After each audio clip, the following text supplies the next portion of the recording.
दर्शकहरू नमस्कार। बेसी वाचमा यहाँहरूलाई हार्दिक स्वागत छ। म अनन्त अनुराग।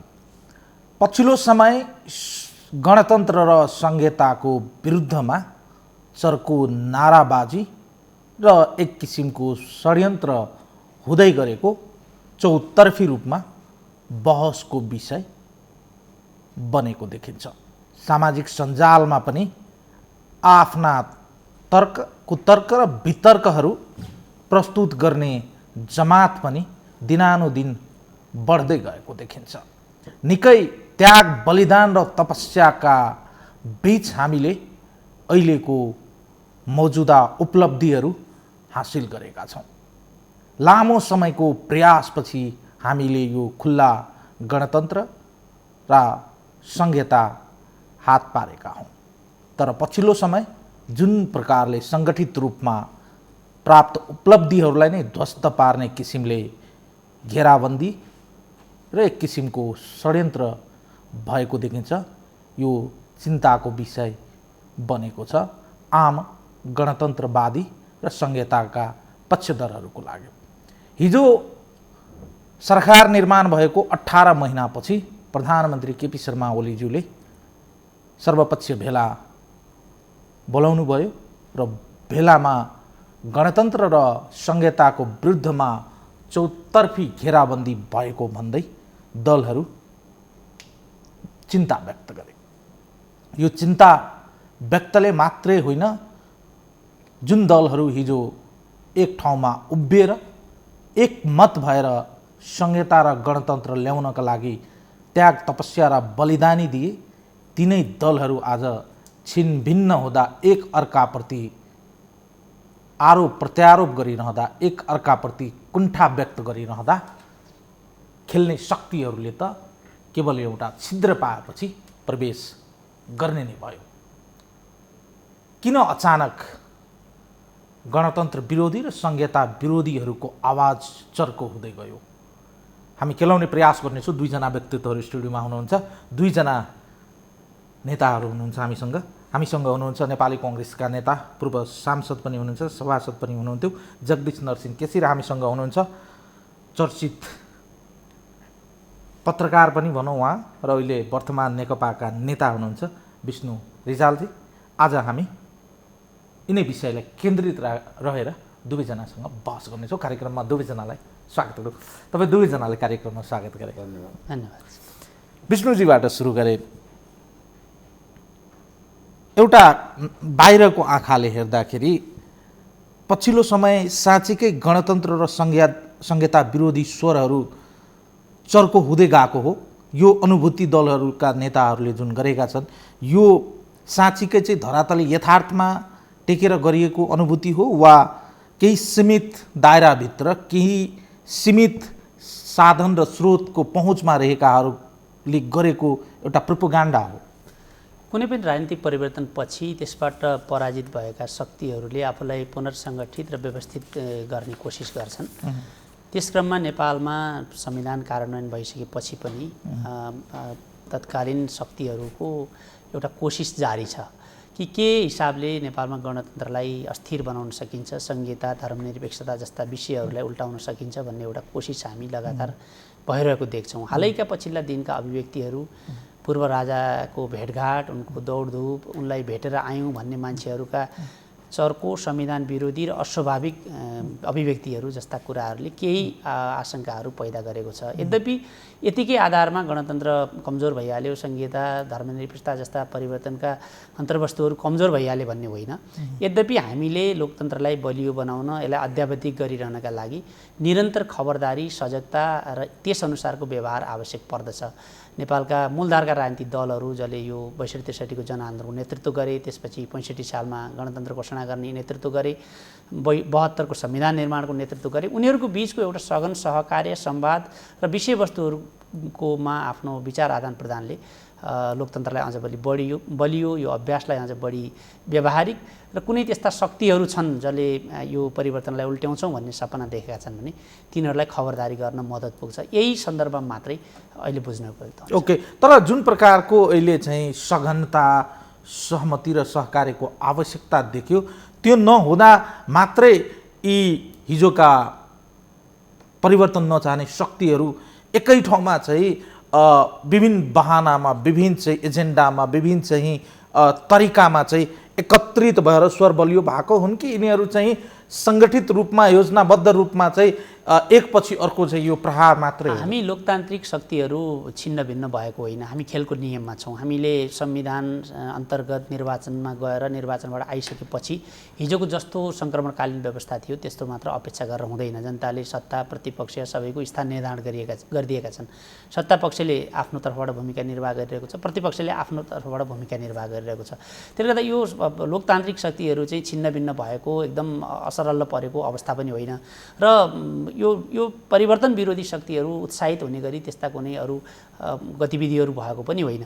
खालि त्यो नहोस् भन्ने एउटा सजगता यो जुन चुरीफुरीहरू बिचमा बढेको छ, कतिपय राष्ट्रिय अन्तर्राष्ट्रिय परिघटनाहरूलाई जोडेर चाहिँ यो एउटा अफवाह फैलाउने कोसिस गरिएको छ र कुनै न कुनै प्रकारको नेपालमा अस्थिरता आउन सक्छ भन्ने खालको जुन अफवाह फैलाइँदैछ, यसलाई चिर्ने मात्रै कोसिस हो। यो त्यति धेरै ठुलो एकदम विशाल केही भइहालेको गरिहालेको विषय पनि होइन। प्रधानमन्त्रीले अस्ति संसदमा भन्नु पनि भएको छ, जुन दिन वास्तवमै ती शक्तिहरू सलबलाएर गणतन्त्रमाथि खतरा उत्पन्न भयो भन्ने सरकारलाई लाग्छ, त्यो दिन त सरकारले एक्सन गरिहाल्छ। खालि मैले अहिले सम्झाएको मात्र हुँ भन्नुभएको छ। मेरो विचारमा पनि त्योभन्दा बढी अहिले केही भइहालेको छ। ओके, वेल, जगदीशजी, नेपाली कङ्ग्रेस प्रतिपक्षमा छ। संहिता, गणतन्त्र, धर्मनिरपेक्षता लगायतका जति पनि उपलब्धिहरू छन्, यो रक्षा गर्ने दायित्व केवल सत्तापक्षको मात्रै हो? प्रतिपक्षीले यसको चाहिँ जिम्मेवार र यसको चाहिँ दायित्व बोध गर्नु पर्दैन? पर्छ। अहिले हामीले धेरै ठुलो सङ्घर्ष बलिदानीपछि लोकतान्त्रिक गणतन्त्रको स्थापना भएको छ। त्यसपछि पहिलो संविधान सभाले संविधान बनाउन सकेन, दोस्रो संविधान सभाले संविधान निर्माण गर्यो, संविधान घोषणा पनि भयो, त्यसको तिनै तहको निर्वाचन पनि सम्पन्न भयो। त्यो निर्वाचन सम्पन्न भइसक्दाखेरि एउटा मुलुकले संविधान कार्यान्वयनको बाटोतिर, शान्ति प्रक्रियालाई सार्थक निष्कर्षमा पुर्याउने लक्ष्यतिर देश उन्मुख भयो। एक किसिमले मुलुक एउटा बाटोमा हिँडेको छ, संवैधानिक बाटोमा। एकातिर त्यो दायित्व, जिम्मेवारी, लोकतन्त्रको संरक्षण र सम्वर्धन हामी सबै राजनीतिक दलको साझा दायित्व भित्रै पर्छ, त्यसमा कुनै दुविधा होइन। त अहिले जो बजारमा देखिएको हो, मलाई त के छ भने, जब केही समय अगाडि प्रधानमन्त्री बाहिर जानुभयो, प्रधानमन्त्री बाहिर जाँदाखेरि को बाहिर जानुभयो, कसरी बाहिर के वार्ता भयो, त्यो बेलामा प्याकेजमा बाहिर कुनै किसिमको वार्ता भयो भन्ने बाहिर समाचारहरू सामाजिक सञ्जालहरूमा नआएका होइनन्। हो, त्यो सत्य कति हो त्यो उहाँहरू वार्ता गर्नेलाई थाहा होला, तर त्यो असत्य होस् भन्ने हाम्रो चाहना हो। तर त्यहाँबाट आउँदा साथ चाहिँ अनि प्रधानमन्त्रीले पहिलोचोटि पार्लिमेन्टमा पनि लोकतन्त्रलाई खतरा छ, गणतन्त्र खतरा छ, यहाँ गणतन्त्र के अरे लोकतन्त्र विरोधी शक्तिहरू सलबलाउन थाले भनेर यहाँ खासै त्यस्तो प्रभाव लोकतन्त्र विरोधी, गणतन्त्र विरोधी शक्तिले प्रभाव देखाएर सलबलाएर केही गरिहाल्ने अवस्था छैन। तर उहाँले आएर पार्लिमेन्टमा बोल्नुभयो। 18 महिनापछि के सोच्नुभयो, उहाँले पहिलोचोटि सर्वदलीय बैठक पनि बोलाउनु भयो, पहिलोचोटि। किन योभन्दा अगाडि उहाँलाई त्यो सर्वदलीय बैठक पनि चाहिएको थिएन, किनभने अब नेपाली कङ्ग्रेस पार्टी भनेको यो सानातिना झिना मसिना, उहाँको शब्दमा त अझ उहाँले पार्लिमेन्टमा एकचोटि अत्यन्त अमर्यादित असंसदीय शब्द पनि प्रयोग गर्नुभयो उहाँले। त्यसलाई हामीले एउटा संवैधानिक प्रतिपक्ष, जो संविधानले निर्धारण गरेको प्रतिपक्षलाई सानो होस् ठुलो होस् जति होस्, ऊ संवैधानिक रूपले संसदमा स्थापित छ। त्यसकारण अहिले घटनाक्रमले किन अलिअलि सलबलाएको अवस्था छ भने, गणतन्त्र विरोधी र लोकतन्त्र विरोधी मुलुकमा इटौलीको मेयरले खुला सार्वजनिक बहसमा भन्नुभयो, म कार्ल मार्क्सको चेलो हुँ, कार्ल मार्क्सको जुन लक्ष्य हो त्यही अनुसार अघि बढाएको छु, नाक भात्न करोड होइन 2 करोड पनि छुट्याउँछु भनेर सार्वजनिक रूपले मनपरी ढङ्गले एउटा पत्रकारलाई गाली गर्नुभयो। तपाईँ त्यहाँबाट पश्चिममा गएर निर्मला पन्तको हत्या भयो। त्यो निर्मला पन्तको हत्याप्रति नेपाली जनताले स्पष्ट सङ्केत गरेको एउटा ठाउँ छ, त्यो सरकारले गुपचुप गर्दैछ, गयो त्यसको खोजी गरेन। अहिले अझ तत्कालै भन्ने हो भने शालिग्राम पुडासैनी पत्रकार हत्या हो कि आत्महत्या हो भन्ने कुरोमा नेपाली जनताले यो प्रश्न उठाइरहेका छन्। यसलाई हत्या हो आत्महत्या हो भन्ने कुरोमा कोही स्वीकार्नै तयार छैन। उसका विभिन्न फुटेजहरूबाट विभिन्न घटनाक्रमले बिस्तारै बिस्तारै उसलाई हत्या गरियो र अर्को पत्रकारलाई यही इस्यु बनाएर समाप्त गर्ने र उसलाई षड्यन्त्रपूर्वक फसाउने षड्यन्त्र हो। यो घटनाक्रमले के बनेको छ भने जनतामा यो धेरै राजा र महाराजा मान्नुभन्दा कता कता एउटै राजा चाहिँ हो कि त्यो जनतामा स्वतस्फूर्त रूपमा यो सरकारका कारणले बनेको यो तर्क यस्तो तर्क त भएन नि जगदीशजी। जस्तै तपाईमाथि कसैले इट फाल्यो भने तेरो घरमाथि म ढुङ्गा फाल्छु भन्ने तर्क भयो नि। भयभरको घर चाहिँ बनेको घरलाई चाहिँ कसैले इट फाल्यो भने त्यो इटलाई व्यवस्थापन गर्ने फाल्न नदिनेतिर लाग्ने कि तँलाई म इटा फाल्छु भन्ने तर्क गर्ने? फाल्नै नदिनेतिर लाग्ने। तर लोकतान्त्रिक व्यवस्था लोकतान्त्रिक गणतन्त्र यो कानुनी राज्य हो, विधिको शासन हो। कानुनी राज्य र विधिका शासनका लागि नेपाली जनताले 62-63 को आन्दोलन कतिपय विधिको शासन प्रतिनिधि घटनाको रूपमा चाहिँ कतिपय विषयवस्तुहरू चाहिँ हो सरकारको लागि पेचिलो होला। तर यसलाई समग्रतामा हेर्दा त त्यसपछिका थुप्रै घटनाक्रमहरूलाई त सरकारले सहज तरिकाले त्यसलाई चाहिँ एउटा गन्तव्यमा पुर्याएको न्यायको निरूपण भएको देखिन्छ नि। इटालीको मेयरले बोल्दाखेरि सबै देशका मिडियाहरू खन्ने, उसको निर्मला पन्तको हत्यामा सिङ्गै देश खन्यो। तर आज एउटा पत्रकारको विरुद्धमा अब बोल्ने आँट पनि गर्न सकेका छैनन्। किनभने अब यही गति त फेरि हाम्रो पनि यही दिन आउने भयो छिटै। अनि बोल्नुभन्दा नबोल्नु ठिक। कसैलाई पनि अहिले बोल्ने आँट छैन। म यहाँबाट धेरै चिज सरकारका विरुद्धमा बोल्ने आँट जनताले अब बिस्तारै कम गर्न थाले। किनभने बोल्दा साथ त एउटा पत्रकारले मेरो जिल्लाको शालिग्राम पुडासैनी एउटा मलाई तर्क नेपाली कांग्रेस आफूलाई प्रजातन्त्र लोकतन्त्र गणतन्त्रका एकदमै घनघोर पक्षपाती रूपमा तपाईहरु आफूलाई वर्णन गर्नुहुन्छ। लोकतन्त्र भनेको गणतन्त्र भनेको छाडातन्त्र मनपरितन्त्र मनलाग्दी तन्त्र होइन नि। होइन होइन गलत हो। लोकतन्त्र यही हामीले नबुझेका। हामीले हिजो बौद्ध लाग्यो बौद्ध लाछ भने जे मन लाग्यो त्यही गर्न पाइने जस्तो। लोकतन्त्र आछ लोकतन्त्र आछ सबैलाई लोकतन्त्र आछ। तर सबैलाई लोकतन्त्र आछ विधिसम्मत आछ कानुनको दायराभित्र बसेर गर्ने अघि बढ्ने आछ। विधि र विधानको शासनले लोकतन्त्र भनेको विधि र प्रक्रिया हो सबैले मान्नुपर्छ भन्ने तर्क हो नि। अब सिंगै विधि र विधानले नियन्त्रण गर्ने सिंगै सरकार को घटनाक्रमले के देखाउँछ भने निर्मला हत्याकाण्ड पनि सरकारले गरिरहेको छ। एकछिनको लागि मैले यो त्यसपछि म फेरि अगाडि बढ्छु। एकछिनको लागि माने सरकार कतिपय विषयवस्तुहरूमा चुकेका छन्। तर चुकेकै भरमा चाहिँ तपाईले हिजोका दिनमा जुन बलिदानी दिएर जुन ब्लडको सेडमाथि एउटा चाहिँ ठुलो हामीले तपस्या गरेर ठुलो एकदमै चाहिँ हामीले चाहिँ जुन एउटा देशका ठुलो व्यक्तिहरूले शहादत दिन पर्ने अवस्था सिर्जना भयो। त्यसका बावजुद हामीले यो एउटा चाहिँ सिस्टम प्राप्त गरेको छौँ, एउटा खुला लोकतन्त्र प्राप्त गरेको छौँ, मुलुकलाई एउटा दिशा दिनुपर्ने अवस्था सिर्जना भएको छ।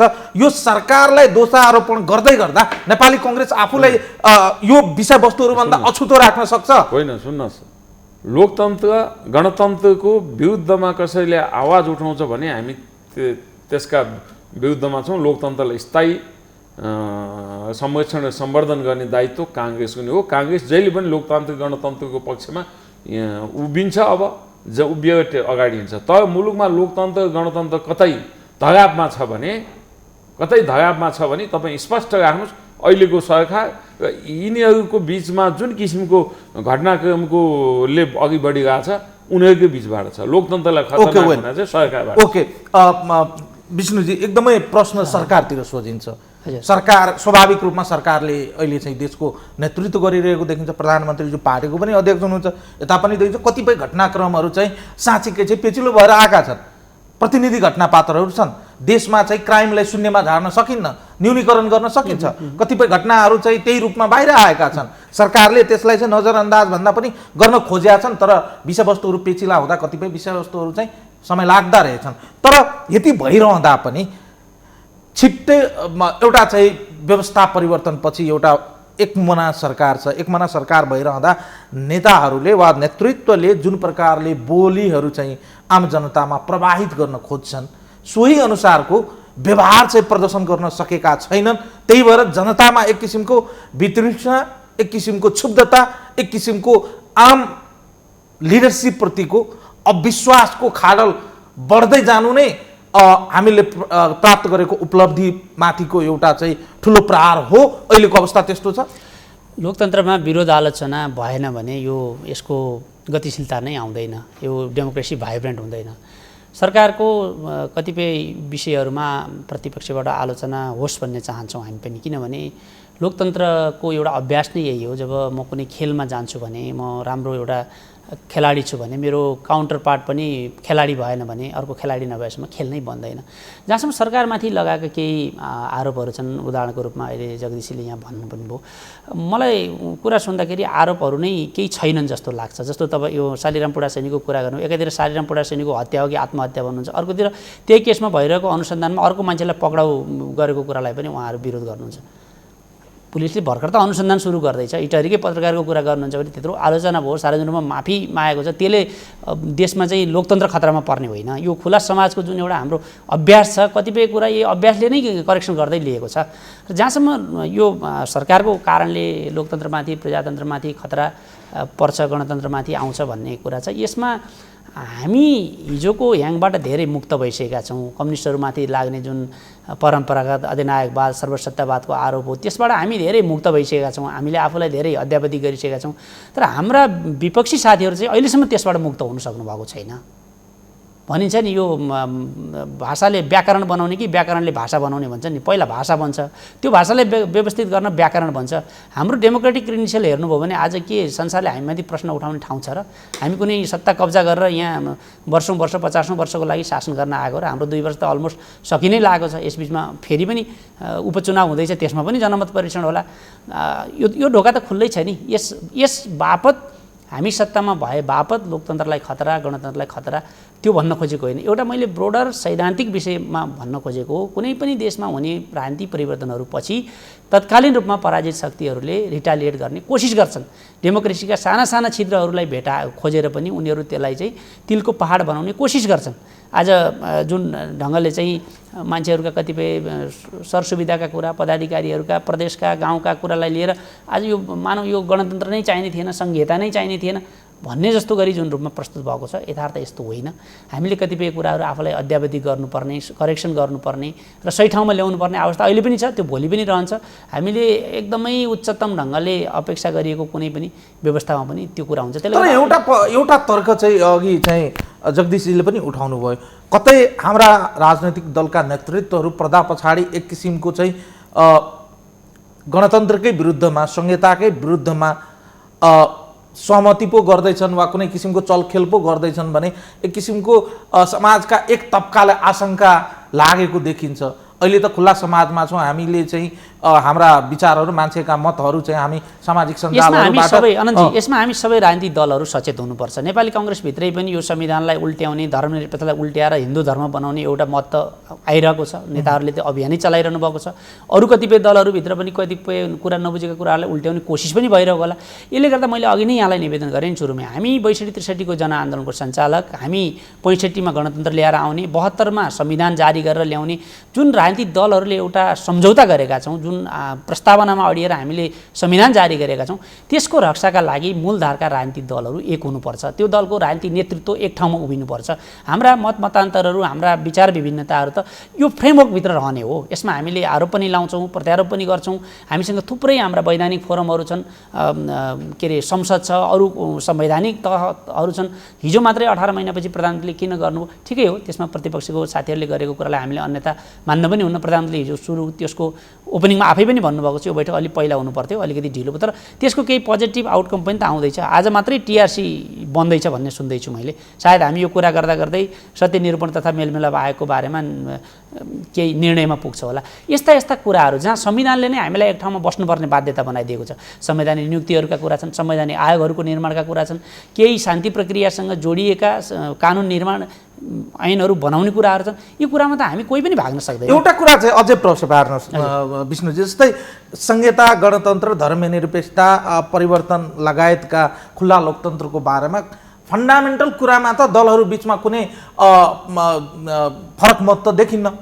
हामी सबै एउटै बकेटमा छौँ वा एउटै चाहिँ के अरे प्लेनमा सवार छौँ यो विषयमा। दलहरूको त त्यो फन्डामेन्टल कुराहरूमाथि चाहिँ दलहरूको चाहिँ सायद केही फरक मत चाहिँ मैले चाहिँ पाएको छैन। सम्भवतः आम जनता र दलहरू बिचमा पनि यो कुरा खुलस्त रूपमा बहसको विषय होला।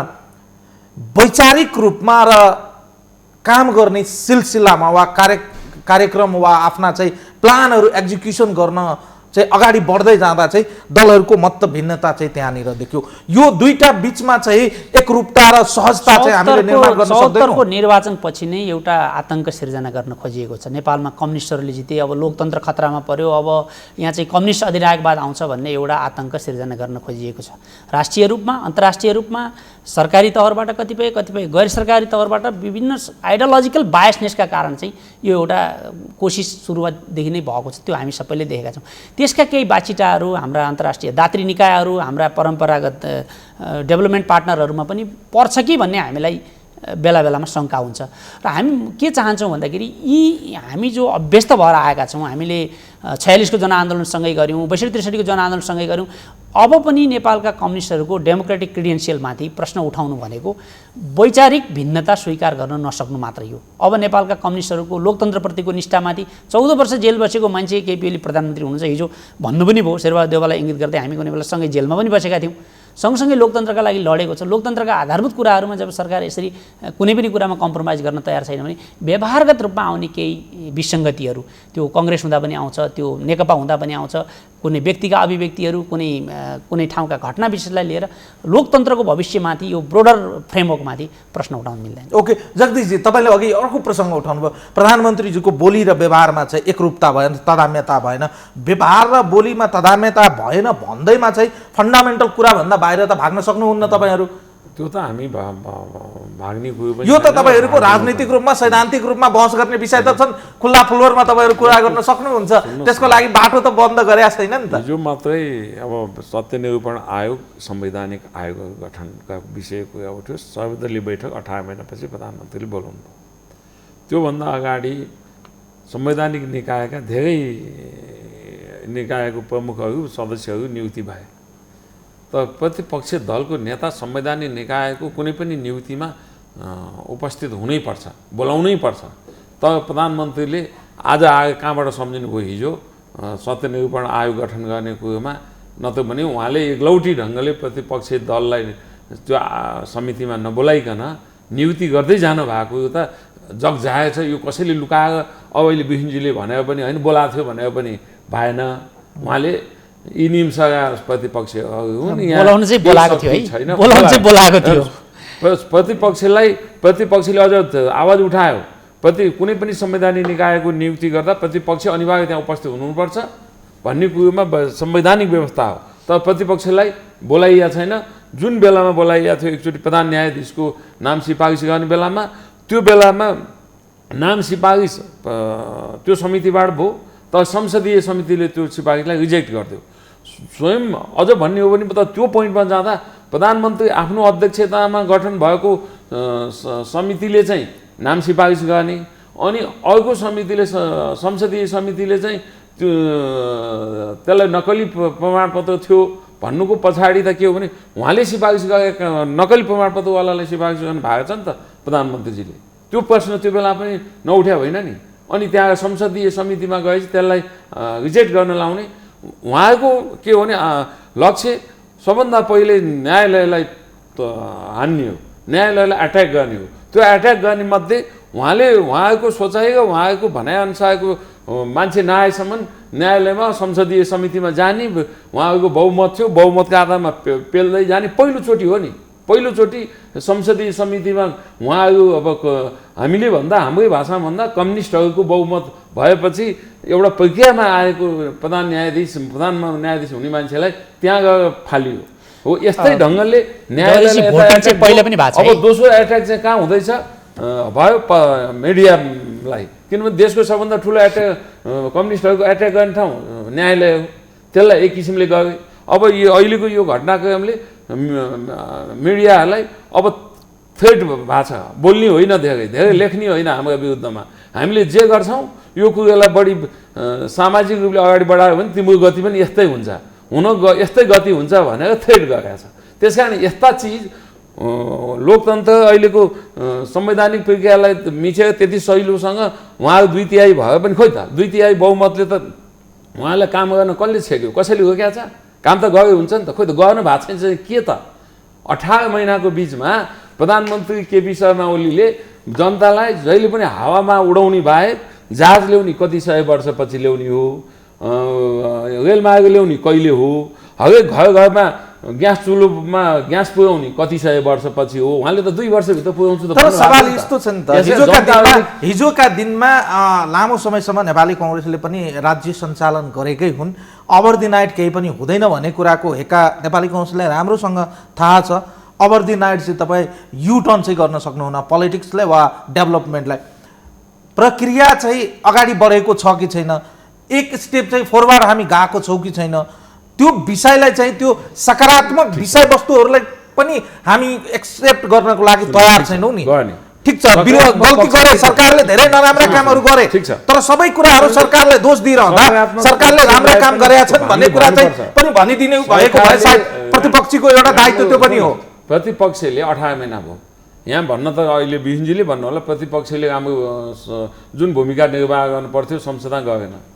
नेपाली कांग्रेस प्रतिपक्ष 59 दिन संसद तोडेर त संसद चल्न नदिएर प्रतिपक्ष। अब हिजोका दिनका कुराहरू छोड्नु न, अब हिजोका दिनका कुराहरू चाहिँ समयलाई चाहिँ प्रतिपक्ष बन्न खोजेन। हामी विधि विधान नियम कानुन भित्र बसेर प्रतिपक्षले अब अझ सुरु गर्न थालेका छौँ कि अब तिमीहरूले गरेका घटनाक्रमले मुलुक अराजकता, अशान्ति, हत्या, हिंसा, महँगीले मुलुकलाई, जनतालाई यति चरम बिन्दुमा पुगाएको छ। अहिले जनतामा के फ्रस्ट्रेसन भयो भने 2/3 प्राप्त भएको सरकार, यसबाट केही प्राप्त हुन्छ, जनताले नयाँ ऊर्जाका साथ अब अगाडि बढ्न आशा गरे। एउटा प्रश्न गरे, यस र नोमा उत्तर दिनु होला, म अगाडि बढ्छु। अहिलेको प्रधानमन्त्रीज्यू वा अहिलेको सरकार फेलोर भयो भने तपाईहरु आफूलाई जितेको महसुस गर्न सक्नुहुन्छ? होइन, त्यसै सरकार फेलियर हुँदा हामीले जितेकै पनि हुँदैन। सरकार फेलियर हुँदा लोकतन्त्र फेलियर हुन सक्छ, लोकतान्त्रिक गणतन्त्र नै फेलियर हुन सक्छ। किनभने एउटा 2/3 बहुमत ल्या पाहाड सरकारले त मुलुक चलाउन सक्दैन भनेपछि यो संसदीय प्रणाली नै फेलियर हुन सक्छ। हामी त्यो पक्षमा होइनौँ, तर सरकारले प्रतिपक्ष छ भन्ने पनि संवैधानिक प्रक्रियाका जुनसुकै निर्णय गर्ने ठाउँमा नि संवैधानिक रूपले प्रतिपक्षी दलको भूमिका कहाँ कति हुन्छ भन्ने कुरा सबै ठाउँमा खोजिरहनु पर्छ। मैले तपाईसँग फेरि विष्णुजी प्रश्न फेरि अघिकै प्रश्न आयो, हामी हिँड्न नसकेको हो वा हामीसँग सिस्टम नभएको हो वा हामीसँग भएको सिस्टमलाई हामीले एक्जिक्युसनमा लान नसकेको? हामीले कोसिस गरिरहेका छौँ। म यति मात्र भन्न चाहन्छु, कमसेकम बहस भयो भने त केपी ओलीले सिर्जना गर्नुभयो। पानी जहाज के असम्भव कुरा हो, संसारमा नभएको कुरा हो। रेल के असम्भव कुरा हो, घर घरमा ग्यास असम्भव कुरा हो। कमसेकम समृद्धिको बहस त सुरु भएको छ। यसका लागि त कमसेकम केपी ओलीलाई धन्यवाद दिनुहोस्। आर्थिक सूचकाङ्कहरू आज हेर्नुभयो भने इतिहासमै लगातार तेस्रो वर्ष हामी 7% भन्दा बढी आर्थिक वृद्धि दरमा गएका छौँ। आजको भोलि सबै हामी चाहिँ रोजीरोटीको सबै प्रबन्ध गरिसक्छौँ, सारा गरिसक्छौँ, यस्तो हामीले भनेका पनि छैनौँ, सम्भव पनि छैन। जहाँसम्म यो केही जगदीशले कुरा गर्नुभयो नि प्रेसमाथिको, आदि म पुराना कुराहरू धेरै कोट्याउन चाहन्नथेँ। आज हामी लोकतन्त्रको बारे बहस गर्छौँ भनेर म यहाँ आएको। मैले दुःखका साथ भन्नै पर्छ, नेपालमा सबभन्दा बढी पत्रकारहरू कसको बेलामा मारिएका छन्? प्रेसमाथि सेन्सरसिप सबभन्दा बढी कसको पालामा लागेको छ? मेरो होइन, इन्टरनेसनल पत्रकारहरूको अन्तर्राष्ट्रिय संस्थाहरूको रिपोर्ट राखेर हामी बहस गरौँ। जहाँसम्म यो संवैधानिक निकायहरूको आयोगहरूको छ, नेताहरूका बिचमा भएका धेरै कुराहरू हामीले यहाँ कति खोल्न पनि सक्दैनौँ। बकाइदा संवैधानिक परिषदको सदस्यको हिसाबले विपक्षी दलको नेतालाई खबर पठाइएको छ, उहाँको अनुरोधमा एक दिन बैठक सारिएको पनि छ। नआएपछि त्यसपछि के हुन्छ भन्ने संवैधानिक प्रावधान छ। तपाईँ भन्नुहोस् नेताहरूको बिचमा के अन्डरस्ट्यान्डिङ होला कि नहोला? जापानको लागि नेपाली राजदूत प्रतिभा राणा किन फिर्ता नआउनु भएको होला अहिलेसम्म? अरू सबै राजदूतहरू फिर्ता भए नेपाली काङ्ग्रेसको पालामा नियुक्त, जापानको राजदूत प्रतिभा राणा अहिलेसम्म किन फिर्ता आउनुभएको छैन होला?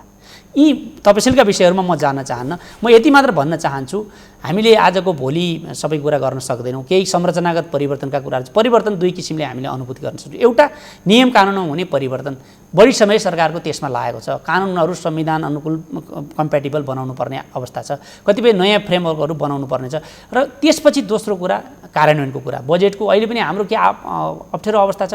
14-15 खर्बको बजेट आउँछ, करिब 9 खर्ब हाम्रो साधारण खर्चमा जान्छ, 4 खर्ब 5 खर्ब रुपियाँ विकास बजेट छ। त्यसमा पनि 70-80% भन्दा माथि जान सक्दैन। बढी एकदमै गयो भने 70%। यो संरचनागत सुधारहरू कसरी गर्ने? हामीले गफले त समृद्धि हुने होइन नि, हामीले कुराकानीले मात्र हुने होइन। यहाँ हामीले जति डिबेट गरे पनि त्यसले समृद्धि आउने। समृद्धिको लागि संरचनागत जुन परिवर्तनहरू छ, सरकारको ध्यान त्यसमा गएको छ। सरकारले त्यसलाई लागू गर्ने कोसिस गरेको छ। ऐन कानुनहरू संसदबाट थुप्रै बनेका छन्, कार्यान्वयनको क्षेत्रमा गएको छ। तिनै तहमा सरकार बनेका छन्। कमसेकम तल गएको रकम कसरी दुरुपयोग नहोस्, कसरी बढीभन्दा बढी पैसाको परिचालन होस्, त्यसले नागरिकको जीवनस्तरसम्म छोस् र आर्थिक क्रियाकलापहरू बढेर समग्र रूपमा हाम्रो देशको अर्थतन्त्र उभो लागोस् भन्ने अहिलेको हाम्रो मुख्य कोसिस थियो। अर्को महत्त्वपूर्ण प्रश्न के हो भने दलका नेतृत्वहरूको एक किसिमको व्यवहार र हाम्रो संहिता, गणतन्त्र, लोकतन्त्र र हामीले संविधानको जुन कार्यान्वयनका कुराहरू छन्, हाम्रो दलका नेतृत्वहरूको व्यवहार र प्रदर्शनबाट नै यो कुराहरू प्रदर्शित हुन्छ भन्ने एउटा चाहिँ आम बुझाइ छ। आम जनताले धेरै अपेक्षा गर्नु स्वाभाविक हो। हामीले एउटा चाहिँ लामो चरण पार गरेर आएका छौँ र हामीले चाहन्छौँ, मेरो पनि चाहना हो, आम जनताको चाहना हो, मेरो सरकार ओभरनाइट चाहिँ काठमाडौँको सडकलाई चाहिँ एकदमै चिल्लो बनाओस्, धुलो नहोस्, मास्क लगाएर हिँड्न नपाऊ। मेरो चाहना राख्नु स्वाभाविक हो। तर मेरो चाहना राखिरहँदा चाहिँ मैले यो अपेक्षा सरकारसँग राखिरहँदा पनि सरकारले न्यूनतम रूपमा जुन चरित्र, लोकतान्त्रिक चरित्र देखाउनु पर्थ्यो त्यो नगरेको हो कि, अथवा लोकतन्त्रका पिलरहरूमाथि नै गेम प्लान भयो कि पहिलो पिलरबाटै नै कतै हालतमा म यति दाबीका साथ भन्छु, कुनै हालतमा पनि भएको छैन। केही हामी कहाँ विकृतिहरू छन् म अस्वीकार गर्दिनँ। न्यायालयभित्र राजनीति कसले ल्याएर आयो? आज पनि भागभण्डा भन्दा त हामी तल गइरहेका छैनौँ। कुमार रेग्मीजी सर्वोच्च अदालतको मान्य न्यायाधीश हुनुहुन्छ, नेपाली काङ्ग्रेसको केन्द्रीय सदस्य लडेर हार्नु भएको व्यक्ति होइन। हिजोका दिनमा गोपाल पराजुलीहरू उहाँहरू जसरी न्यायालयमा इन्ट्री हुनुभयो त्यो बेलामा के राजनीतिकरण भएको थिएन? फरक यति हो, हिजो एकपक्षीय हुन्थ्यो, नेपाली काङ्ग्रेसको पृष्ठभूमिका मान्छेहरूमा मात्र आउँदा राजनीतिकरण हुँदैन थियो। आज त्यसमा पनि अलिकति सन्तुलन हुँदाखेरि त्यहाँ राजनीतिकरण देखिएको छ। उहाँले अघि भन्नुभयो नि, पहिलोचोटि कम्युनिस्टहरूको बहुमत भएपछि संसदमा प्रधान न्यायाधीशलाई चाहिँ रिजेक्ट गरियो भन्नुभएको छ। त्योभन्दा पहिलाको अघिल्लोचोटिको संसदमा पनि हामीले भोट हालेका थियौँ, हाम्रो बहुमत भएन, हामीले सकेनौँ, आफ्नो ठाउँमा छ। यहाँ त के छ भन्दाखेरि चेक एन्ड ब्यालेन्सको जुन हाम्रो लोकतन्त्रको आधारभूत तत्त्व हो त्यसलाई हामीले आफ्नो अनुकूल व्याख्या नगरौँ। संवैधानिक परिषदबाट त्रुटि हुनसक्छ, सरकारबाट त्रुटि हुनसक्छ, कमजोरी हुनसक्छ भनेर त हामीले पार्लियामेन्ट्री हियरिङको व्यवस्था गरेका छौँ। संसदीय सर्वोच्चता भनेको त्यही होइन। प्रधानमन्त्री भनेको त संसदको पनि नेता हो। कार्यकारीले गरेको चाहिँ प्रधानमन्त्रीले गरेको हुने, संसदले गरेको प्रधानमन्त्रीले नहुने भन्ने होइन। प्रधानमन्त्री संसदको 1 नम्बर नेता हो। सभामुख अथवा अरू प्रबन्धहरू भनेका त्यसका चाहिँ सञ्चालनका प्रक्रिया मात्रै हुन्। त्यसले गर्दा प्रधानमन्त्रीले यो कुराले प्रधानमन्त्रीलाई अप्ठ्यारो पार्दैन, बरु कति लोकतान्त्रिक हुनुहुन्छ भन्ने यसबाट देखिन्छ। आफैले गरेको सिफारिस पनि त्रुटि छ भनेर एउटा ठाउँबाट आउँदाखेरि त्यसलाई सहज रूपमा लिएर अर्को विकल्पमा जाने कुरा यसले त प्रजातन्त्रलाई कमजोर गर्दैन होला नि, तर एउटा बलियो गर्छ। एउटा आम चाहिँ बहसको, डिबेट र डिस्कोर्सको विषय भनेको छ, तपाईँ पनि आम रूपमा चाहिँ चिया पसलमा जानुभयो होला, पान पसलमा जानुभयो होला, खाजा पसलमा चाहिँ पुग्नुभयो होला, एकदम अनअफिसियल रूपमा चाहिँ तपाईँको कानसम्म पुगेको हुनुपर्दछ। आम जनताको एक किसिमले न्यायालयप्रतिको अविश्वास बढेर गएको देखिन्छ। हुँदाहुँदै सञ्चार जगतमाथि पनि आम जनताको, सञ्चार जगत र सञ्चारकर्मीमाथि पनि आम जनताको अविश्वास बढेको देखिन्छ। यो सडकको अवस्था हो। अर्कोतर्फ सुरक्षा निकायबाट चाहिँ म न्याय र मैले चाहिँ जस्टिस पाउँछु भन्ने कुराको चाहिँ विश्वासमा ह्रास आएको देखिन्छ। यता हाम्रो राजनैतिक नेतृत्व भनेको खतमै रहेछन्, यिनीहरू नसुध्रिने भए भन्ने चाहिँ तर्कनाहरू चाहिँ सुन्न थालेको छौँ हामीले। यो नै मेजर खतराको विषय हो। म अनन्तजी यसलाई यो डिस्क्रेडिट गर्दा चाहिँ हामीले चाहिँ हाम्रो सिस्टमलाई नै हामी प्यारालाइज गर्छौँ। हेर्नुहोस्, यसलाई म दुईटा प्रकारले हेर्छु। एउटा, म यसलाई पब्लिक अडिट भन्न चाहन्छु। तपाईँ हामी कोही पनि आज जनताको निगरानीबाट टाढा छैनौँ। तपाईँले मैले यहाँ कसरी बोल्छु, कति तथ्यमा बोल्छु, तर्क बोल्छु, तपाईँ हामीभन्दा धेरै जान्ने मान्छेहरू बाहिर बसेर हेरिराख्नु भएको छ।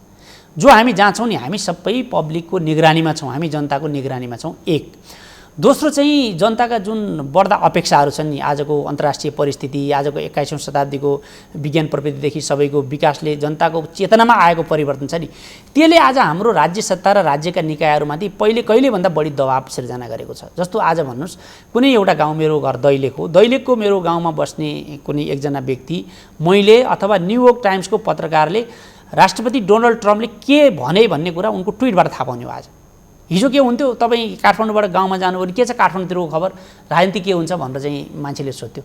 यसलाई प्याराडाइम सिफ्ट भन्छ। आज कसैले पनि तपाईँलाई त्यो कुरा सोध्दैन। तपाईँले केही कुरा भन्दा बरु बाटोमा तपाईँ नेटको एक्सेसमा हुनुहुन्न होला, त्यहाँ जाँदासम्म त्यो मान्छेले थाहा पाइसकेको हुन्छ। अर्थात् मैले भन्न खोजेको कुरा के भने, यो जुन समयक्रमसँग आएका विकासका परिवर्तनका नयाँ नयाँ चाहनाहरू छन्, तिनलाई सम्बोधन गर्नका लागि राज्यको सबलीकरण आवश्यक छ। न्यायालयको, संसदको, नागरिक समाजले अपेक्षा गर्ने पत्रकारिताको अरू जति पनि निकायहरू छन्, त्यहाँभित्र भएका विकृतिहरू हामीले यही माध्यमबाटै समाधान गर्ने हो, लोकतान्त्रिक प्रक्रियाबाटै समाधान गर्ने हो। जनताको जुन खालको एउटा ग्रेभान्सेसहरू आउँछ, आक्रोश आउँछ, सडकमा, पत्रपत्रिकामा आउँछ, सामाजिक सञ्जालमा आउँछ, आज त सबैले आफ्नो कुरा भेन्टिलेट गर्ने अवसर पाएको छ नि। जस्तो तपाईँलाई म एउटा सानो उदाहरण दिन्छु। केही वर्ष पहिलासम्म गाई जात्रा असाध्यै रमाइलो हुन्थ्यो, टिकट काटेर मान्छे प्रज्ञा भवन हेर्न आउँथ्यो। मदन कृष्ण हरिवंशले अन्त पञ्चायत कालको कुरा छोडिदिनु, पञ्चायत पछि पनि धेरै राम्रो हास्यव्यङ्ग्यहरू प्रस्तुत गर्नुहुन्थ्यो गाई जात्राको बेला। आज गाई जात्राको एउटा पनि सो भएन, किनभने अब त्यो गाई जात्रा कुर्न पर्दैन व्यङ्ग्य गर्नको लागि। तपाईँको आफ्नै प्लेटफर्म भइसक्यो। तपाईँलाई फुर्सद भयो भने ट्विटरमा गएर हेर्नुहोस्, कति रमाइलो रमाइलो रमाइलो व्यङ्ग्य गरिरहेको हुन्छ। फेसबुकमा गएर हेर्नुहोस्, मान्छेले तपाईँले आफै एक्लै पेट मिची हाँस्नुपर्ने कुराहरू चाहिँ पब्लिक गरिरहेको हुन्छ। यो प्याराडाइम सिफ्टलाई पनि हामीले बुझ्नुपर्छ। त्यसले गर्दा यसले लोकतन्त्र कमजोर हुने होइन, यसले लोकतन्त्र बलियो हुने हो। ओके, वेल, जगदीशजी, आम यति विषयवस्तु भइरहँदा, यो विषयवस्तु एकातर्फ हामी राखेर बहस गरिरहँदा, एकातर्फ मुलुकमा चाहिँ एक किसिमको चाहिँ अपेक्षा धेरै भइरहँदा, दलहरूको व्यवहार र चरित्रले नै गर्दा चाहिँ आज हामी यो प्रश्न उठाउन बाध्य भएका हौँ नि। म पहिला त्यो सेल्फ एसेसमेन्टको आवश्यकता छ। मेरो प्रश्न के हो भने, पोलिटिकल पार्टिज र पोलिटिकल पार्टिजका नेतृत्वले चाहिँ सेल्फ एसेसमेन्ट गर्नु आवश्यक छ कि छैन? त्यो छ, त्यो तपाईँले भने ठिक हो। अहिले सबै राजनीतिक दलहरूसँग जनताको फ्रस्ट्रेसन छ जनताको। त मैले त्योभन्दा पहिले विष्णुजीको अहिले भन्नुभयो नि, यो राजदूतहरूको बारेमा, काङ्ग्रेसको जति जम्मै राजदूत फिर्ता गर्नुभयो उहाँहरूले। त्यो जो जापानको राजदूत छ नि, रापपाको कोटाको, फिर्ता गर्नुहोस् न, हामीलाई के टाउको दुखाइ। अनि त्यो चाहिँ हामीलाई ल्याएर त्यहाँ लगेर चाहिँ के जोड्नु खोज्यो भने शेरबहादुर देउवालाई बदनाम गर्नु खोज्यो। त्यो उनको सासु भए हुनाले फिर्ता गर्नुहोस् न, भोलि हामीलाई आपत्ति छैन, जहिले फिर्ता गर्ने हुन्छ। सबै काङ्ग्रेसको फिर्ता गर्नु भएको छ, रापपाको हामीलाई राख्नुहोस् कि नराख्नुहोस् के मतलब। त्यस कारण यतातिर नजानुहोस्। यता चिज तपाईँ जतिको पत्रकार पनि भएर बस्नु भयो, एउटा राजनीतिक क्षेत्रमा नि हुनुहुन्छ, मिलाएर बोल्नुहोस्। र अरू विषय हेर्नुहोस्, कुनै पनि राजनीतिक दलसँग अहिले जनताको यति क्षुद्र ढङ्गले बोल्न थालेका छन् राजनीतिक दलका नेताहरूलाई। अहिले तपाईँ सामाजिक सञ्जालहरूमा, यही कारणले सामाजिक सञ्जाललाई पनि बन्देज गर्न खोजियो सरकारले। यसलाई कारबाहीका कुरा पनि उठे, कानुन बनाउन खोजियो। उतातिर तपाईँको संविधानमा एउटा छ, अर्को कानुनी शिक्षा क्षेत्रमा पनि सम्पूर्ण अधिकार गाउँ तल्लो तहलाई दिएको छ। तर त्यसलाई बन्देज गरेर अर्को शिक्षा नीति निर्माण हुँदैछ। तपाईँ अस्ति मात्रै गुठी विधेयक आयो। गुठी विधेयकले एउटा किसिमको एउटा धर्मावलम्बीहरूलाई समाप्तै गर्ने षड्यन्त्र भएको थियो। तर गुठियाहरूले आफैले, काठमाडौँ ललितपुर भक्तपुरका जनताले आफै उठे, त्यसलाई सरकारसँग लडेर ब्याक गराए।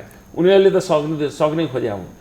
त्यस कारण घटनाक्रमले के देख्छन्, एकातिर एउटा धर्मावलम्बीहरूलाई समाप्त गर्नेतिर सरकार उन्मुख भएको छ, अर्कोतिर राज्यले हेर्नुहोस्, अहिले उहाँले जहाज भन्नुभयो। मैले जहाजको कुरा उठ्दाखेरि मेरो प्रधानमन्त्रीले 8-10 महिना अगाडि भन्नुभयो, नेपालमा कहाँ जहाज चल्छ भन्ने प्रश्न उठ्दाखेरि जहाज कोसीमा चल्छ। पुलबाट जहाज कसरी तर्छ त भन्दा पुल उचालिन्छ भन्नुभएको थियो।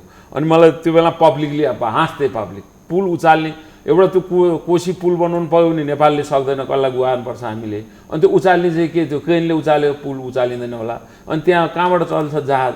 यो जनतालाई के छ भने, अहिले नेपाली जनतालाई जहाज रेलमार्ग भन्दा पहिले, घर घरमा ग्यास चुलोमा ग्यास पुर्याउने भन्दा पहिले खानेपानी चाहियो, सिँचाइ चाहियो, बाटो चाहियो, स्कुल चाहियो, स्वास्थ्य केन्द्र गाउँ गाउँमा चाहियो, हरेक गाउँपालिकामा कालोपत्र सडक कालोपत्र पिच पुर्याउनु पर्यो। अहिले जनताको आधारभूत आवश्यकता त्यहाँ हो।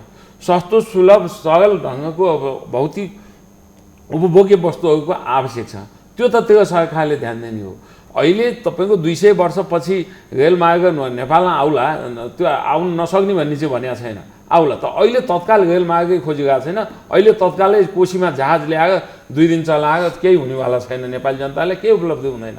त्यसकारण राज्यले 2/3 बहुमत प्राप्त भएको सरकारले जनताले के आशा गरेका थिए भने बहुदल आएदेखि हङ पार्लियामेन्ट एकचोटि काङ्ग्रेसले 2 चोटि बहुमत प्राप्त गर्यो, न त सधैँ हङ पार्लियामेन्ट भयो। जुन जनतामा सरकार 9 महिनामा परिवर्तन हुने अवस्था हो, यो 2/3 बहुमत एउटा दलले बहुमत ल्याइसकेपछि 5 वर्षलाई ढुक्कसँग एउटा दलले काम गर्छ। यसमा जनता के चाहिँ आशावादी थिए भने अब देश यो अबको अवधिमा नयाँ गतिमा जान सक्छ भन्ने आशा र भरोसा बोकेका जनता 18 महिनामा, अहिले मैले भन्ने होइन, मैले भने होइन, यो जानु न। उयो अहिले तपाईँको एबिसी टेलिभिजन सडकमा जानुभयो भने सडकमा 50 जना भेट्दा तपाईँले 48 जनाले भन्ने शब्द एउटै हो। तर एउटा सवाल मलाई उत्तर दिनुहोस्। तपाईँले यति कुरा बताइरहनु हुँदा माने ल 18 महिनामा केही पनि भएन, तर बनाएको घरमै आगो लगाएर चाहिँ हामी चाहिँ जाने कहाँ? होइन, कसैले बनाएको घरमा आगो, यो त प्रयास त घरमा तपाईँ हामीले बनाएका घरको चाहिँ जगलाई नै भत्काउने प्रयास भयो नि। होइन, जगलाई नै भत्काउने चाहिँ थालनी गर्ने र त्यो सलबराएको जस्तो देखियो नि। सुन, त्यो जगलाई त्यसको रक्षा गर्ने दायित्व त हो नि तपाईँहरूको। त्यसको लागि चाहिँ मेजर कन्टेन्टमा आएर चाहिँ दलहरू सहमति गर्नु पर्यो नि। त्यो दललाई सबभन्दा पहिलो दगिलो जगलाई दगिलो बनाउने काम कसको? सरकारमा बस्नेहरूको। त्यो जगलाई कहीँ पनि ढलमल हुन नदिने, त्यो पहिलो दायित्व त उसको हो नि। सरकार र लोकतन्त्र फरक कुरा हो कि होइन? सुन्नुहोस् है, मलाई एउटा कुरा भन्नुहोस्। सरकारलाई तपाईँ एकछिनको तफसिलको निरपेक्ष रूपमा हेर्नुहोस्। सरकार भनेको डे टु डे गतिविधि गर्ने हो, तर सिस्टम त तपाईँ हामी सबैको हो नि। हो त, हामीले त बोलिरहेको छौँ बाहिर बसेर। सब 18 महिना भयो पहिलोचोटि हिजो सर्वदलीय बैठक बस्यो। सरकार त भोलि तपाईँ पनि चलाउन सक्नुहुन्छ, अर्को कोही व्यक्ति आउन सक्छ। भोलिका दिनमा नयाँ पार्टी कोही चाहिँ क्रिएट गरेर बहुमत ल्यायो भने सरकारमा त जो पनि आउन सक्नु होला नि त। जो पनि सरकारमा आउला, त राजनीतिक दलहरूको लोकतन्त्र गणतन्त्रको संरक्षण सम्वर्धन गर्नका लागि गिरिजाले के भन्नुभएको थियो? 10 वर्ष कुनै पनि राजनीतिक दल नफुटिकन एक भएर सरकारमा साझा रूपमा बसेर गणतन्त्रलाई स्थापित गरेर गणतन्त्रलाई स्थायित्व दिएर मात्रै अनि आफ्नो आफ्नो बाटो। एक्ज्याक्टली। ल तपाईँ ठाउँमा आउनुभयो, दुवैजनासँग प्रश्नमा आयो, दुवैजनासँग प्रश्न आयो। एकछिनको लागि देशलाई बिर्सौँ, एकछिनको लागि सरकारका गतिविधिलाई बिर्सौँ।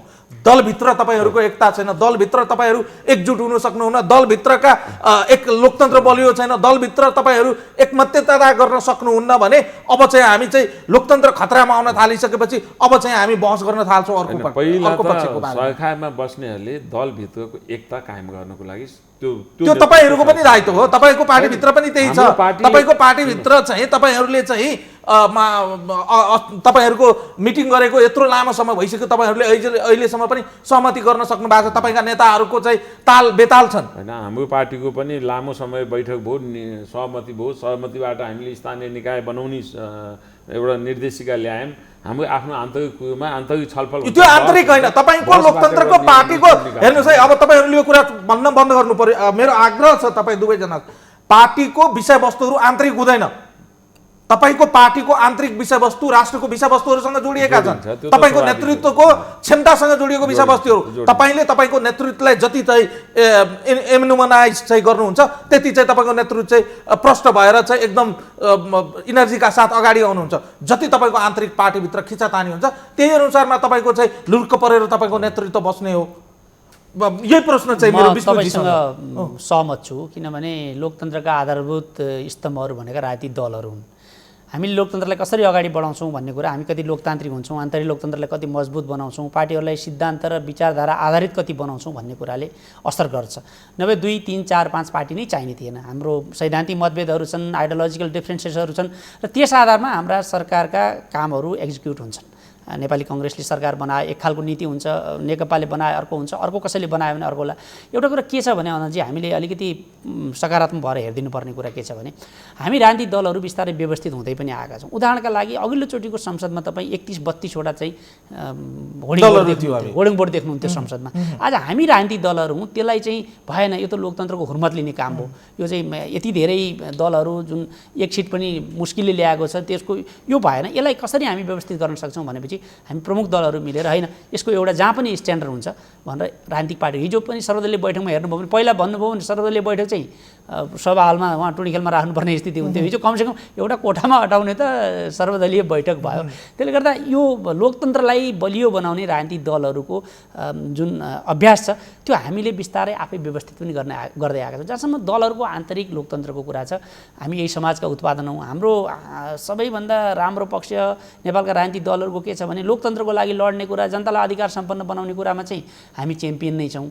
50-60 वर्षको विश्वको इतिहास हामीले हेऱ्यौँ भने राजनीतिक दलहरूले एउटै राजनीतिक दलले 3-3वटा आन्दोलनमा चाहिँ नि अग्रणी भूमिका निर्वाह गर्ने, सबै खालका राजनीतिक परिवर्तनहरूमा चाहिँ अग्रणी हुने र जनताको अधिकार सुनिश्चित गर्ने गरेका कमै उदाहरणहरू पनि छन्। तर दोस्रो पाटो जब हामी यसलाई लोकतन्त्रलाई संस्थागत गर्ने कुरा हुन्छ, लोकतन्त्रलाई संस्थागत गर्नका लागि राम्रोसँग सरकार चलाउने कुरा हुन्छ, राजनीतिक स्थायित्व दिने कुरा हुन्छ, यसमा हामी यो वा त्यो दल होइन, हामी राजनीतिक दलहरू असफल हुँदै आएका छौँ। मलाई विश्वास छ यो राजनीतिक असफलताको क्रम अब पूर्ण विराम लाग्ने छ यसमा। र यो 72को संविधानपछि जुन हामीले 74मा निर्वाचन गरेका छौँ र जनताबाट एक खालको जुन जनअभिमत आएको छ त्यस आधारमा राजनीतिक दलहरूले आफूलाई पुनर्व्यवस्थित गर्ने, आफूलाई पुनर्मूल्याङ्कन गर्ने, आफ्ना नीतिहरूमा पछाडि फर्केर हेर्ने र विगतमा कहाँ कहाँ कमजोरी भयो भन्ने आधारमा आफूलाई सबल बनाउन सक्षम हुन्छ। हो, तर सवाल के हो भने तपाईँले यो प्रश्नको एक्सेप्टेन्स गरेसँगै दलहरूले अब चाहिँ यो भन्न बन्द गर्नु पर्यो कि यो मेरो पार्टीको आन्तरिक विषय हो, यसले चाहिँ राज्यको सञ्चालनमाथि यो देशको कुनै पनि विषयवस्तुमाथि फरक पर्दैन। फरक त पर्दो रहेछ नि त, पर्छ डाइरेक्ट देखिँदो रहेछ। पर्छ, किन नपर्नु? देश चलाउने पार्टीभित्रको परिस्थितिले देशलाई असर गर्दैन भन्ने होइन, असर गर्छ। कसरी बाहिर आउने? मेरो प्रश्न फेरि चाहिँ कहाँनिर हो भने एक त यो बहस गर्न यो उपयुक्त समय होइन। 18 महिना भएको छ हामीले चाहिँ निर्वाचन सकाएर चाहिँ सरकार निर्माण गरेको। हामी अहिले चाहिँ एउटा चाहिँ हेर्दा चाहिँ कन्टेन्टमा हेर्दा चाहिँ एकदमै लो चाहिँ कन्टेन्ट हो यो, तर यसको वेटेज चाहिँ ठुलो होला कि भने चाहिँ एउटा डर, त्रास र आशंका त छ हामीसँग। किनभने टाइम एन्ड एगेन हामीले उपलब्ध गरेको प्राप्त गरेको उपलब्धिहरूलाई चाहिँ यो र त्यो बहानामा चाहिँ पुनः चाहिँ फर्काएर लगेको इतिहास त हामीसँग छँदैछ नि। हाम्रो विगत त नहोला, तर 1% वा 0.5% हिजोका दिनमा आफूलाई लोकतन्त्रवादी शक्ति नै हुँ भनेर चाहिँ धक्कु लाउनेहरू अहिले तिनीहरूको प्याराडाइम त सिफ्ट भएर गएका छन् नि त। जो व्यक्तिहरूको तपाईँ कुरा गर्दै हुनुहुन्छ, हामी कुरा गर्दैछौँ नि, ती व्यक्तिहरू त हिजोको दिनमा त तपाईँ हामीभन्दा पनि बढी लोकतन्त्रका पक्षधरहरू थिए, वकालत गर्नेहरू थिए, धेरै चाहिँ हो हल्ला गर्नेहरू। म यहाँनिर यति भन्छु अनन्तजी, लोकतन्त्रलाई बलियो बनाउने अझ बढी लोकतन्त्रले हो, लोकतन्त्रलाई करेक्सन गर्ने लोकतन्त्रले नै हो। लोकतन्त्र आज दक्षिणपन्थी र उग्र वामपन्थी कोणबाट प्रहारको निशाना हुने पनि यही भएर हो। यसको जुन एडप्टेसनको मात्रा छ अरू कुनै राजनीतिक व्यवस्थामा यस्तो खालको एडप्टेसनको मात्रा छैन। नभए अरू पनि विभिन्न व्यवस्था छन् नि, देख्छौँ हामी विभिन्न विचारधारामा आधारित व्यवस्था छन्। यो लोकतन्त्रमा म फेरि जोड दिन चाहन्छु, लोकतन्त्रका आधार स्तम्भ भनेका राजनीतिक दलहरू हुन्। हामीले भन्नमा कुनै अप्ठ्यारो छैन, हामी यही समाजका उत्पादन हौँ। हाम्रो सामाजिक संरचना जस्तो छ, हाम्रो बनोट जस्तो छ, हाम्रो शिक्षाको स्तर जस्तो छ, त्यसबाट हाम्रा राजनीतिक दलहरू पनि अप्रभावित रहन सक्दैनन्, टाढा रहन सक्दैनन्। ती प्रभावहरू हामीभित्र परेका छन्। अरूलाई एक्सेप्ट गर्ने भन्नलाई हामी ठुलो लोकतन्त्रको कुरा गर्छौँ, त्यही कुरा हामीले हार्यौँ भने हामीलाई स्वीकार्न कति गाह्रो हुन्छ। मैले त्यसलाई किन स्वीकार्ने भन्ने भावना त हामीले त्यो लोकतान्त्रिक आफूलाई साँचो अर्थमा बनाउन अझै बाँकी छ। मलाई विश्वास छ यही मजबुत लोकतन्त्रले नै हामीलाई त्यो सिकाउँछ। चुनाव हार्दा पनि हामीले चाहिँ 2-4 दिन भए पनि सत्ता नछोड्न पाए हुन्थ्यो जस्तो लाग्ने। मैले योको कुरा गरिनँ। यो प्रश्नसँग अर्को पनि प्रश्न के छ भने विष्णुजी, जस्तै काहीँ न काहीँ दलहरूबाट चाहिँ चुक भएको देखिन्छ। काहीँ न काहीँ चाहिँ दलहरूले चाहिँ जानेर वा अन्जानमा चाहिँ कतै दलहरूले चाहिँ सानो सानो चाहिँ गल्ती गर्यो कि भने एक किसिमको चाहिँ सङ्केतहरू देखा परेको छ। गणतन्त्र र संहितालाई बलियो बनाउनको लागि जुन चाहिँ सानसानो चाहिँ गल्तीहरू चाहिँ भएको छ त्यसलाई अब चाहिँ हामीले चाहिँ फेरि चाहिँ कसरी रिपेयर गर्ने, त्यसलाई कसरी चाहिँ हामी म्यानेज गर्ने र त्यो लुप होलहरूलाई चाहिँ कसरी हामी चाहिँ अनन्तजी, गणतन्त्र लोकतन्त्रको फन्डामेन्टल कुरामाथि केही पनि फरक परेको छैन। अहिले कतैबाट पनि कुनै दलबाट पनि गल्ती भएको छैन। खालि यसलाई तपाईँले अघिदेखि भनिरहनु भएको छ नि एउटा शब्द एक्जिक्युट गर्ने, यसलाई कार्यान्वयन गर्ने र जनताको जीवन स्तरमा परिवर्तनको अनुभूति दिलाउने जुन पक्ष छ यो चाहिँ बिस्तारै भएको छ, यो स्लो भएको छ, यसको गति धीमा छ। यसलाई हामीले जति छिटो जनतालाई अनुभूत गराउँछौँ, यो लोकतन्त्र गणतन्त्र संघीयता हाम्रो परिवर्तनको जे एजेन्डाहरू छन् जनताले यसप्रतिको आफ्नो अपनत्व त्यति छिटो अनुभूति गर्छ। हामीले संहिता लिएर आयौँ, संहिता ल्याउने भनेको जनतालाई वहाँ पनि कर लाउने, 10 ठाउँमा भैँसी बेचेको ठाउँमा कर लाउने, एउटा दुईटा खसी बोका पालेको ठाउँमा गाउँमा कर लाउने, यो होइन भन्ने कुरा हामीले कसरी स्थापित गर्ने। अथवा हामीले संहिता ल्याएर यो कुरा हामीलाई हिजोभन्दा फाइदा भयो भनेर हामीले भाषणमा भन्ने होइन, लेखमा, सेमिनारमा, गोष्ठीमा, विचार अन्तर्क्रियामा व्यक्त गर्ने होइन, जनताले तल महसुस गर्नु पर्यो। मैले मेरो आज घर आँगनमा यसरी सरकार भयो, मेरो चाहिँ बनाएको उत्पादनहरू यसरी बिक्री हुन पायो, मैले यो अधिकार पाएँ भन्ने कुरा हामीले अनुभूति दिलाउनुपर्छ। यसका लागि अघि जगदीशले भन्दै हुनुहुन्थ्यो नि, यो चाहिँ अहिले रेलको कुरा, पानी जहाजको कुरा, यो म उहाँको कुरासँग असहमत छैन। हामीले शिक्षामा गर्नु छ, हामीले स्वास्थ्यमा गर्नु छ, हामीले अरू तमाम जनताका जीवन स्तर परिवर्तनका कुरा गर्नु छ। तर परिवर्तन भनेको कुनै आज शिक्षाभरिको काम सकौँ 10 वर्ष लाएर अनि 11 वर्षबाट स्वास्थ्यमा जाउँला, 15 वर्ष त्यो लगाउँ अनि 16 वर्षबाट चाहिँ ठुला विकासका आयोजना गरौँला भनेर होइन। आज पनि हाम्रो लाजमर्दो अवस्था के छ भन्नुहुन्छ भने अहिलेसम्म आज हामी राजा महेन्द्रका तमाम राजनीतिक विचारहरूसँग असहमत छौँ, आलोचना गर्छौँ। आज पनि हामीले उनले गरेको व्यवस्थाको विकल्पमा विकासका सन्दर्भमा दिन सकिरहेको छैनौँ। पूर्व पश्चिम एउटा राजमार्ग बन्यो, बल्ल बल्ल हामीले मध्य पहाडीको कुरा गर्छौँ। एउटा त्रिभुवन अन्तर्राष्ट्रिय विमानस्थल बन्यो, बल्ल बल्ल हामीले चाहिँ पोखरा भैरवमा क्षेत्रीय, पोखरामा दोस्रो अन्तर्राष्ट्रिय विमानस्थलको केही मेगा प्रोजेक्टहरूमा हामीले हात हालेनौँ भने अब पनि हामीले यो सानातिना काहीँबाट सुरुवात गर्नै पर्छ, काहीँबाट सुरुवात गर्नै पर्छ र त्यसलाई लजिकल एन्डमा पुर्याउनै पर्छ। मेरो अन्तिम प्रश्न हो दुवैजनाको लागि, यो दुवैजना उत्तर दिनु होला। दलहरू आफूले अब करेक्सन गर्ने ठाउँ त देखियो, कहाँबाट करेक्सनको सुरुवात चाहिँ कसरी गर्ने र कुन कुन कुरामा चाहिँ दलहरूको अहिले त फर द टाइम बिङ चाहिँ करेक्सन गर्नुपर्ने आवश्यकता छ? म यसमा के भन्छु भने नि, दलहरूले हरेक दलले नवीकरण भइरहनुपर्छ। यदि अहिले आएका एजेन्डाहरूलाई कुनै दलले चाहिँ स्वीकार गरेन भने त्यो दल स्वयं अस्वीकार्य भएर जान्छ। जस्तो म तपाईँलाई उदाहरणका लागि भन्छु, हामी मध्ये मूलधारका राजनीतिक दलहरूमध्ये कतिको एजेन्डामा गणतन्त्र थियो, कतिको एजेन्डामा संहिता थियो, कतिको एजेन्डामा धर्मनिरपेक्ष थियो। घोषणापत्रहरू पल्टाएर हाम्रा दस्तावेजहरू हेरौँ न। परिवर्तनका जुन लहरहरू आए तिनलाई राजनीतिक दलहरूले आत्मसात गर्ने होइन भने, तिनलाई स्वीकार गरेर तिनलाई लिड गर्ने होइन भने अर्को कसैले लिड गर्छ। त्यसले गर्दा राजनीतिक दलहरू परिवर्तन भएनन्, राजनीतिक दलहरू चाहिँ नि पुराना भए अथवा यिनीहरू चाहिँ नि काम लाग्यो, जो त्यो भयो त्यसको हालत प्रजा परिषदको हुन्छ। आजको अवस्थालाई लिड गर्नका लागि जस्तो भन्नुहोस् न, अहिले फेसबुकको ट्विटरको कुरा आयो, कुनै राजनीतिक दलको अथवा सिद्धान्तको तपाईँले घोषणापत्र अथवा केही पल्टाएर हेर्नुभयो भने 10 वर्ष पहिला त तपाईँ त्यो भेट्नुहुन्न होला नि। मेरो घोषणापत्रमा छैन, मेरो सिद्धान्तमा यस्तो थिएन, हिजो चाहिँ फलानुले भन्नुभएको थिएन, त्यसले गर्दा यो ट्विटर फेसबुक प्रयोग सम्बन्धी मेरो नीति हुँदैन भनेर त म भाग्न सक्दिनँ होला नि। परिवर्तनलाई आत्मसात गर्ने भनेको त्यही हो र यो अरूले होइन, यो बाहिरबाट होइन, यो राजनीतिक दलहरू बनाउने भनेको कुनै चटक होइन। यिनीहरू विचारधारामा आधारित हुन्छन्, यिनीहरू चाहिँ सिद्धान्तमा आधारित हुन्छन्, त्यो सिद्धान्त र विचारधाराका आधारमा सङ्गठन निर्माण हुन्छ, त्यो सङ्गठनको बलमा चाहिँ चुनावबाट आउने हो। आज कतिपय चटकहरू देखिन्छ नि, एकदम एउटा सेलिब्रिटी भयो म पार्टी बनाइदिन्छु, यो कुनै एउटा चाहिँ इभेन्ट आयोजना गरे जस्तो होइन। राजनीतिक दल बनाउने भनेको चाहिँ हामी त टाइम टेस्टेड विचारधारा बोकेर आएका छौँ, हामी त टाइम टेस्टेड सङ्घर्षबाट खारिएर आएका छौँ। स्वतःस्फूर्त रूपमा चाहिँ देखिएका आवाजहरूमा त्यो हिजोका दिनमा चाहिँ विचारधारा र एउटा आइडियोलोजीसँग आबद्ध भएकै व्यक्तिहरू हुन्, त्यहाँ चाहिँ कुनै चाहिँ दलविहीन व्यक्तिहरू होइन, तर एउटा चाहिँ स्वतःस्फूर्त आवाजको लागि त्यहाँ गएका हुन्। जब चाहिँ भोट दिने बेला आउँछन् ती व्यक्तिहरू आफै चाहिँ आफूलाई चाहिँ एउटा साइडमा यसमा दुईटा डिफ्रेन्स छ। नागरिक स्तरबाट उत्पन्न हुने आवाज जहिले पनि स्वागत योग्य छ। नागरिकहरू सबै सङ्गठित हुँदैनन्, नागरिकलाई कुनै कुरा लाग्छ, आज तपाईँले केही एउटा राम्रो कुरा ल्याउनु भयो, जय जयकार गरेर बाहिर निस्किन्छ, भोलि त्यही मान्छेले अलिकति केही नराम्रो गर्यो उसले चाहिँ विपक्षमा, यो चाहिँ असङ्गठित र एउटा स्वतःस्फूर्त आवाज हो। त्यसलाई हामीले त्यही रूपमा सम्मान गर्नुपर्छ।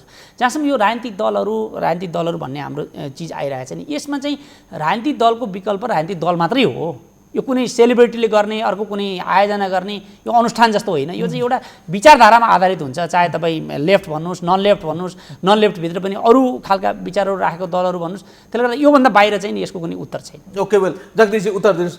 अब चाहिँ दलहरू बीचमा जुन चाहिँ पछिल्लो समय दूरी भएको छ यसलाई चाहिँ कसरी चाहिँ कन्साइज र रिक्रिएसन कसरी गर्ने? होइन, अब दलहरूको बिचमा वास्तवमा लोकतान्त्रिक गणतन्त्रको पक्षमा सबै दल एकै ठाउँमा उभिन्छन्, कुनै विकल्प छैन। यो लोकतान्त्रिक गणतन्त्र लामो सङ्घर्षपछि प्राप्त भएको नेपाली जनताको एउटा ठुलो प्रपर्टी हो। यसको संरक्षण र सम्वर्धन गर्ने सबै राजनीतिक दलको साझा दायित्व हो। र यसमा हेर्नुहोस्, किन लोकतन्त्रको हामीले यत्रो ठुलो जनताले 62-63 आन्दोलनबाट खोजी गरेर ल्यायौँ भने हिजो पञ्चायतको बेलामाको 30 वर्ष राजाले कुनै न कुनै व्यक्तिलाई हरेक 5 वर्षमा परिवर्तन गरेका नाउँमा घुमाइ फिराइ आफ्नै मान्छे ल्याउँथे, पञ्चायत त्यसरी चल्यो। त्यो पञ्चायत त्यसलाई जनताले स्वीकारेनन्, किन त्यो जनताको प्रतिनिधि पनि ठानेन। अब यो लोकतान्त्रिक व्यवस्थाभित्र हरेक 5 वर्षमा जनताले प्रत्यक्ष उसले 5 वर्ष गरेको काम, घटना, विकास, निर्माण हरेक परिस्थितिलाई मूल्याङ्कन गर्छन्। 5 वर्षपछि फेरि पुनर्नवीकरण गर्ने या त्यसलाई पछाडि धकेल्ने, त्यो जनताको निर्णय हो। काम गर्दै जाँदा 48 सालदेखि अहिलेसम्म आउँदा अहिलेको 74को निर्वाचनले हामी लामो समय सरकारमा बस्न त सबै नेकपा माओवादी एमाले, माओवादीलाई अझ पछाडि भनौँ एमाले काङ्ग्रेस भगाभगै जस्तो सरकारमा बस्या हो 48 सालपछि। तर देखिँदाखेरि दुईचोटि बहुमत ल्याएको कारणले त्यो दुईचोटिको बहुमतले सरकारमा बढी काङ्ग्रेस बस्यो भन्ने मात्रै हो। तर अहिले हामीले जब निर्वाचनको परिणाम आयो हामीले कहाँ कहाँ गल्ती गऱ्यौँ, हामी कसरी नवीकृत हुने, हामीले कसरी सच्याउने गल्ती कमजोरीलाई जनताको बिचमा हो। यो कुरो के हो भने सरकारमा पुग्नेले पनि हामी आज स्थापित भयौँ, 2/3 बहुमत प्राप्त गरेका छौँ, भोलि यसलाई कसरी कन्टिन्युटी दिएर अगाडि बढ्न सकिन्छ त्यो सत्तामा अहिले सत्तामा हुनेहरूले पनि गर्दै हुनु होला। हामी अहिले प्रतिपक्षमा हुँदा पनि जनतालाई किन हिजो रिजाउन सकेनौँ, त्यतातिर हामी सचेत हुनुपर्ने, सुध्रिनुपर्ने अवस्था छ सबै राजनीतिक दलले। त्यसैले मैले अहिले जुन तपाईँले सुरुमा उठाउनु भएको जुन लोकतान्त्रिक गणतन्त्रमाथि भएको हुन थालेको षड्यन्त्रका कुरा हो, यो षड्यन्त्र जसरी आफूले बजारमा ल्याउनु भएको छ, तर यो दुईवटा पार्टी जो काङ्ग्रेस र नेकपा अब लगायत अहिले 5वटै पार्टी छौँ हामी, एक ठाउँमा टेबुलमा बस्दा साथ यहाँ कुनै पनि कसैको शक्तिले लोकतान्त्रिक गणतन्त्रलाई समाप्त गर्छु, यसलाई अरूको कुनै शक्ति फेरि आएर पुनर्स्थापित हुन्छु भन्ने कुराको कुनै काहीँ कसैले आशा पनि गरेका छैनन्, कसैको विश्वास पनि छैन। तर हामी बिचमा एकले अर्कोलाई समाप्त गर्न खोज्दाखेरि त्यो किसिमको षड्यन्त्र यहीँबाट भयो भने के होला त्यो थाहा छैन। तर यी दल एकै ठाउँमा बस्यो भने कसैको पनि लोकतान्त्रिक गणतन्त्रमाथि कसैले धावा बोल्न पनि सक्दैन, कसैले षड्यन्त्र गर्न पनि सक्दैन, यसलाई कसैले विस्थापित गर्न सक्छ भन्ने कुरामा म चाहिँ विश्वस्त छैन।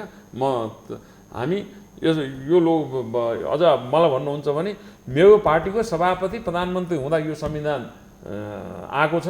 सुशील कोइराला जो आदरणीय मेरो सभापति प्रधानमन्त्री हुनुहुन्थ्यो, उहाँको नेतृत्वमा आएको संविधान 100औं वर्ष यसलाई चाहिँ निरन्तर रूपले अगाडि बढ्न सकोस्, यसले सधैँभरि हामीले एउटा मेरो पार्टीको नेतृत्वमा आएको भन्ने कुरोमा गर्व गर्ने ठाउँ मसँग पनि छ। र यसमा हामी नेतृत्व मेरो पार्टीको भए पनि हामी सबै राजनीतिक दलहरूको सहमतिको दस्तावेज हो भन्ने दलहरू विकल्प छ। ठुलो आम जनताको ठुलो त्याग तपस्या बलिदानीको बलमा हामीले यो उपलब्धिहरू प्राप्त गरेका छौँ। कहीँ कतैबाट कोही यदि चाहिँ सुखबुगाउने प्रयास गरेका छन्, सलबलाउने प्रयास गरेका छन्, टङ्को उठाउने प्रयास गरेका छन् र केही भइ पो हाल्छ कि भन्ने जुन चाहिँ हिट एन्ड ट्राई गर्न खोजिएको छ, यसलाई परास्त गर्नु अहिलेको लोकतान्त्रिक शक्तिहरूको एक ढिक्का भएर यसलाई परास्त गर्नुको विकल्प छैन। संविधानको रक्षाको लागि, लोकतन्त्रको रक्षाको लागि, गणतन्त्रको रक्षाको लागि, धर्मनिरपेक्षताको रक्षाको लागि र समष्टिगत रूपमा यो देशको सार्वभौम सत्ताको रक्षाको लागि दलहरू चाहिँ आफूलाई चाहिँ यो विषयवस्तुभन्दा टाढा राखेर भाग्न चाहिँ दलहरूलाई छुट छैन। आम जनताले त्यो छुट दिएको कहीँ पनि मैले देखेको छैन। सम्भवतः हाम्रो यो बहस पनि यही कतै गल्ती भएको छ भने सचेत हुनु चाहिँ भने चाहिँ र आम जनताको बिचमा पनि ती शक्तिहरू सलबलाउन थालेका छन् भने ती शक्तिहरूलाई चाहिँ फेरि चाहिँ एक किसिमको चाहिँ यो झट्का होस् भन्ने जो हाम्रो चाहिँ उद्देश्य थियो। समय र संवादको लागि म तपाईँ दुवैजनालाई धन्यवाद र आभार प्रकट गरेँ। धन्यवाद। दर्शकहरू, आजको लागि संवाद यति नै। सम्पूर्ण युनिट लाइभ मल पनि बिदा दिनुहोस्। नमस्कार।